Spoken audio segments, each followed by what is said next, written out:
Pemirsa Tanjung Pinang TV, Anda menyaksikan Fokus Dialog edisi hari ini, Senin 8 November 2021. Baik, pemirsa, Fokus Dialog kali ini bersama Dinas Kesehatan Provinsi Kepri dan Balai POM Batam. Baik, pemirsa, adapun tema kita pada hari ini adalah tantangan ketersediaan dan keterjangkauan harga obat-obatan penanganan COVID-19 serta ketersediaan vaksin.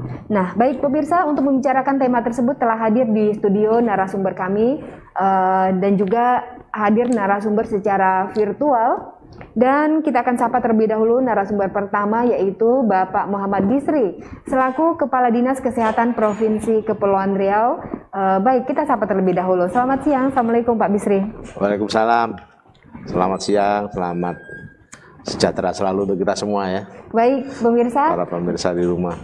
Dan pemirsa, narasumber kita yang kedua yang hadir secara virtual dan berbincang bersama kita kali ini adalah Bapak Bagus Heri Purnomo selaku Kepala Balai POM di Batam. Kita sapa terlebih dahulu. Assalamualaikum Pak Bagus, selamat siang. Waalaikumsalam, selamat siang Mbak Sarah. Baik. Selamat siang Baik, Pak Bagus. Bisri, sehat selalu. Amin. Ya, Pak Bagus, bagaimana suara kami di sana? Apakah terdengar jelas, Pak? Jelas terdengar. Baik. Terima kasih Pak Bagus. Nah, pemirsa, seperti biasa tayangan ini disiarkan secara langsung dari Studio 2 Tanjung Pinang TV, Komplek Bintan Center, Kilometer 9 Tanjung Pinang. Nah, pemirsa, berkaitan dengan tema kita pada hari ini, tantangan ketersediaan dan keterjangkauan harga obat-obatan penanganan COVID-19 serta penyediaan vaksin, di mana virus pandemi COVID-19 ini telah berlangsung selama lebih kurang 2 tahun di negara kita dan juga termasuk di Provinsi Kepri. Nah, pemirsa, pertama kali virus ini menyebar mencapai ribuan kasus, yang kasus terbanyaknya berada di Provinsi DKI Jakarta. Kemudian berjalannya waktu, kasus penyebaran COVID semakin menurun. Namun meski begitu, pemerintah menerapkan aturan dan regulasi yang ketat untuk mencegah penyebaran lebih luas. Nah, selain itu, pemirsa juga mempersiapkan vaksin untuk masyarakat di seluruh Indonesia. Nah, pemirsa, selain menerapkan aturan dan menyediakan vaksin untuk masyarakat, pemerintah juga menyediakan obat-obat penanganan virus itu sendiri. Nah, lalu bagaimana tantangan ketersediaan dan bagaimana keterjangkauan harga obat ini bagi masyarakat yang terpapar virus? Pemirsa, hal tersebut akan kami perbincangkan selama 60 menit ke depan bersama narasumber Bapak Bisri dan Bapak Bagus. Dan pemirsa, kami pastikan juga Anda dapat menyaksikan tayangan ini melalui media sosial Facebook Tanjung Pinang TV. Anda juga bisa ikut berpartisipasi bersama kami melalui kolom komentar Facebook untuk bertanya kepada narasumber. Baik, pemirsa, saya akan ke Pak Bisri terlebih dahulu. Mungkin kita ingin mengetahui seperti apa sih kondisi perkembangan COVID di Provinsi Kepri saat ini. Baik, Pak Bisri, silakan Pak. Mungkin boleh cerita sih Pak terkait perkembangan kasus COVID di provinsi. Namun akhir-akhir ini kayaknya sudah melandai ya Pak ya.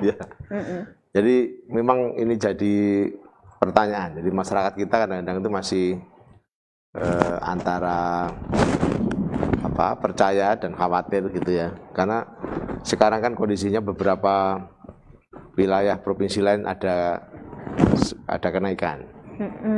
Tetapi di tempat kita menurun, Pak. Kita malah menurun. Kemudian di negara sekitar naik nih. Singapura sudah mulai menurun, tapi kasus hariannya itu masih 2.500. Masih ada 1.900 orang di rumah sakit. Singapura itu tetangga terdekat ya.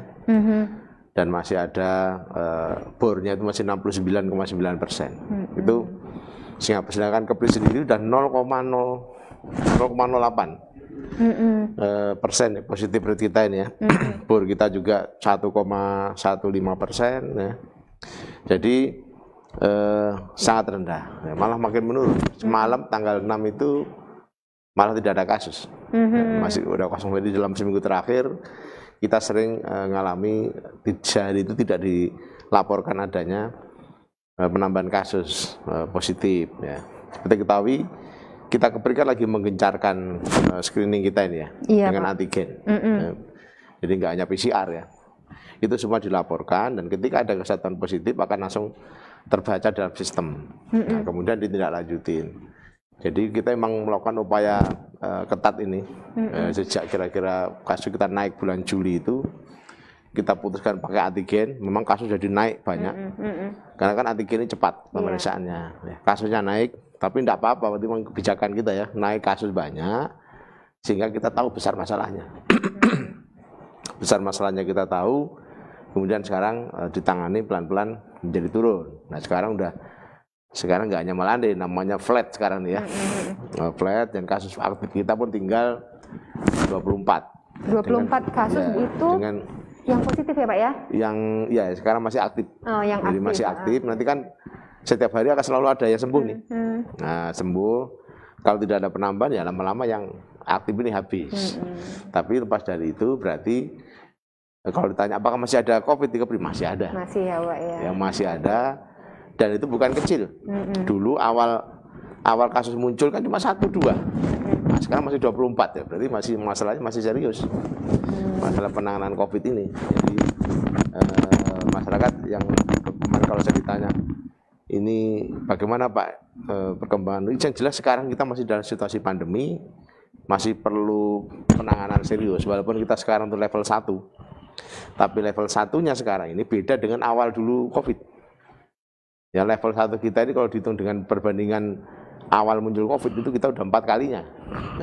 Situasinya levelnya 4 di atas pertama kali virus ini muncul. Iya. Ya kalau dulu kan baru masuk. Nah sekarang ini sudah ada, sudah berkembang di komunitas. Nah jumlahnya seperti itu. Ada 24 kasus itu ya jadi, Pak ya? Sudah menurun, tapi waspadaan kita masih harus tinggi ya. Harus tetap tinggi ya Pak ya. Dibanding awal-awal dulu. Baik Pak, kalau untuk misalnya untuk pasien yang saat ini masih isolasi mandiri itu masih berapa Pak? Tercatat berapa Pak? Ya kalau yang berarti yang 24 itu. Iya, 24 itu. Ya, tapi kan itu kita isolasi mandiri ya Pak ya, bukan di rumah sakit. Kita juga menyediakan isolasi di LPMP masih ada.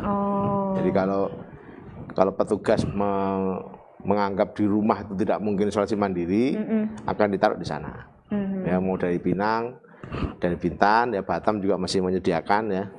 Nah, tapi mungkin kondisi sekarang kalau dilihat kondisi memang beda. Sekarang capaian vaksinasi kita kan sudah tinggi. Iya. Malah catatan nasional itu sudah lebih dari 90% ya. Itu artinya resikonya berbeda ya, dengan awal-awal dulu. Artinya kalau orang melakukan isolasi di rumah mandiri dengan mematuhi protokol yang benar, mengikuti nasihat para tenaga medis kita, saya kira itu akan baik, aman-aman. Oke, baik Pak. Baik pemirsa, mungkin sebelum saya menyapa Pak Bagus yang ada di Batam, tadi Pak Bisri juga menyinggung sedikit terkait dengan vaksin kita yang sudah berapa persen Pak saat ini tercapai 90,7%. 90,7%. Itu beberapa hari yang lalu ya, 3 hari yang lalu. Ya kemudian semua kelompok usia kita bagus ya. Jadi Kepri itu dulu pernah nomor 2. Kan? Asalnya itu awal-awal di bawah Kepri itu. Karena kita melakukan upaya luar biasa. Ya kita capaiannya sejak bulan Juli itu udah nomor 3 nasional. Baik, ketercapaian untuk melakukan vaksin ya. Ya betul. Baik. Jadi kita masuk di 4 besar provinsi yang capainya di atas 90%.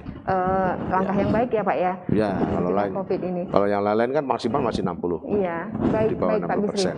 Tadi pemirsa Pak Bisri berbicara soal vaksin, namun kita mesti mengetahui dulu apakah vaksin ini dalam bentuk obat atau sejenis apa. Nah, pemirsa, Pak Bagus yang menjadi kepala balai POM di Batam akan menerangkan hal tersebut kepada kita semua. Baik, Pak Bagus silakan Pak Bagus. Sebenarnya vaksin ini apa sih Pak? Obatkah atau seperti apa Pak? Silakan Pak. Ya, baik, terima kasih Mbak Sarah dan pemirsa TV Tanjung Pinang ya. Sebenarnya vaksin itu bukan obat ya, karena vaksin merupakan sediaan farmasi yang fungsinya mendorong pembentukan kekebalan atau imunitas spesifik terhadap suatu penyakit ya, termasuk juga vaksin COVID-19 tersebut juga mendorong pembentukan kekebalan atau imunitas terhadap penyakit COVID-19 agar terhindar dari tertular maupun kemungkinan sakit berat bila terkena COVID-19. Jadi vaksin sebenarnya bukan obat, namun sediaan farmasi atau produk biologi yang fungsinya untuk itu tadi mendorong untuk pembentukan kekebalan atau imunitas tubuh. Begitu. Baik, Pak. Berarti vaksin ini bukan obat yang untuk menyembuhkan penyakit, tapi dia untuk meningkatkan imunitas tubuh kita, gitu, Pak ya? Betul. Baik, Pak Bagus. Nah, pemirsa, perbincangan ini masih kami akan lanjutkan kembali di segmen kedua nanti. Namun kita masih banyak persoalan yang kita akan bahas bersama Pak Bisri dan Pak Bagus. Bagaimana dengan ketersediaan obat-obatan? Karena diketahui sebelumnya ketika Provinsi Kepri mengalami lonjakan kasus COVID, pada saat itu terjadi kelangkaan obat-obatan. Nah, mungkin nanti Pak Bisri bisa jelaskan ini untuk kita semua pemirsa. Baik, pemirsa, kami kembali setelah jeda pariwara sesaat lagi.